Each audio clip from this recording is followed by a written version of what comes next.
Let's brainstorm a bit. आप अपने 5 से 10 मिनट लेंगे आप, और इन 5 से 10 मिनट्स के अंदर आपने एटलीस्ट 3 आइडियाज़ लिखने हैं जो आप प्रोजेक्ट बनाना चाहते हैं। 3 आइडियाज़ 5 से 10 मिनट में, ठीक है? और इसका बेहतरीन तरीका मैं आपको बता देता हूँ। 5 से 10 मिनट आपको दिए, डिवाइड करें, ठीक है? 2, 2, 2, 2 इस तरीके से 5 इसके सेक्शन बना लें, 2 मिनट, 2 मिनट, 2 मिनट। वॉच आपके पास है, नहीं है तो मोबाइल आपके पास होगा या टाइम देख लें।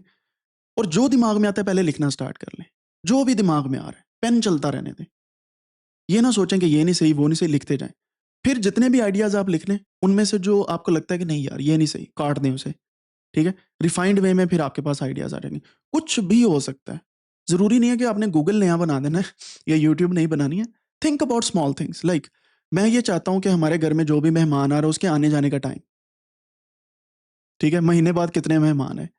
एक चाय की स्टॉल के ऊपर आर्टिफिशियल इंटेलिजेंस के थ्रू एक कैमरा लगा दो, पता चल जाएगा किसने पैसे दिए, किसने नहीं दिए। Something like this. आपको पता है ना हफ्ता इतवार पाकिस्तान के अंदर जुमेरात, जुमा, हफ्ता इतवार कैसे टी स्टॉल्स के ऊपर रश होता है। सो थिंक अबाउट इट कि कैमरे कैसे यूज़ किए जा सकते हैं। कोई भी ऐसा आइडिया जो आपको लगता है कि हेल्पफुल साबित हो सकता है, गो फॉर इट। 5 से 10 मिनट लें and then we will talk about it. और अगर आप बाद में इस लेक्चर को सुन रहे हैं तो प्लीज़ वो 5 से 10 मिनट लेने के बाद अपने जो आइडियाज़ हैं वो डिस्कॉर्ड के अंदर पेस्ट करें।